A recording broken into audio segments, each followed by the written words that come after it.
Hello and welcome back to the channel. I'd like to continue reading through some of the Stephan Sterns document drops. Today we're going to read over the summary of state's response to motion to declare Florida's heinous, atrocious, or cruel aggravator unconstitutional. This case is the state of Florida versus Stephan Michael Sterns. This was filed by the Assistant State Attorney Danielle Marie Pinnell on June 10th of 2025 in Osceola County, Florida. Stephan Sterns was indicted on April 24th of 2024 for the first-degree murder and capital felony based on a homicide alleged to have occurred. June 7th of 2024, the state filed its intent to seek the death penalty. Sterns' defense team filed a motion to declare Florida's heinous, atrocious, or cruel aggravating factor unconstitutional under the 8th and 14th Amendments of the U.S. Constitution and Article 1, Sections 9 and 17 of the Florida Constitution. The motion also challenged the standard jury instruction that accompanies the HAC aggravator. The HAC aggravator is constitutionally sound and long upheld by courts.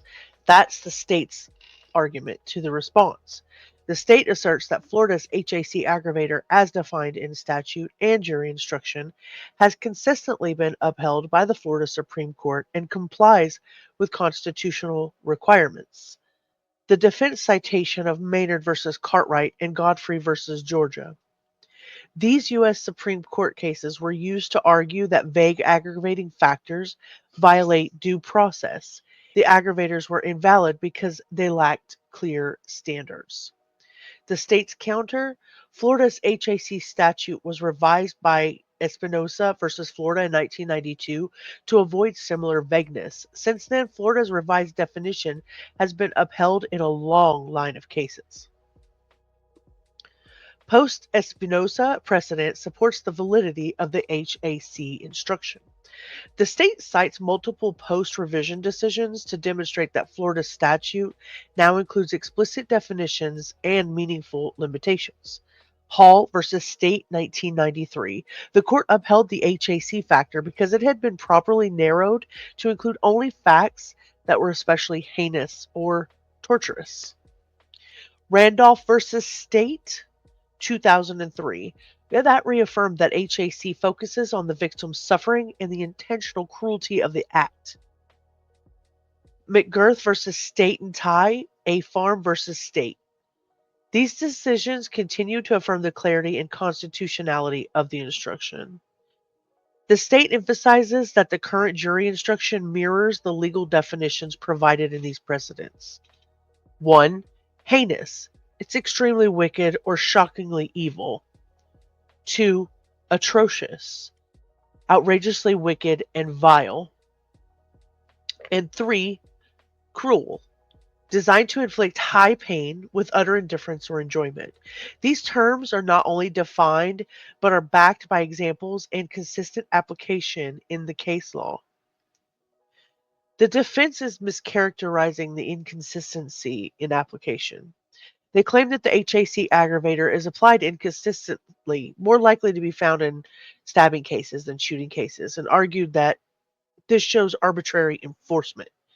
The state's rebuttal to that, they suggest that that means of murder is not a controlling factor. Instead, what matters is whether the victim was conscious during the killing, whether the victim experienced mental anguish or terror, or whether the act was committed with utter indifference to human suffering.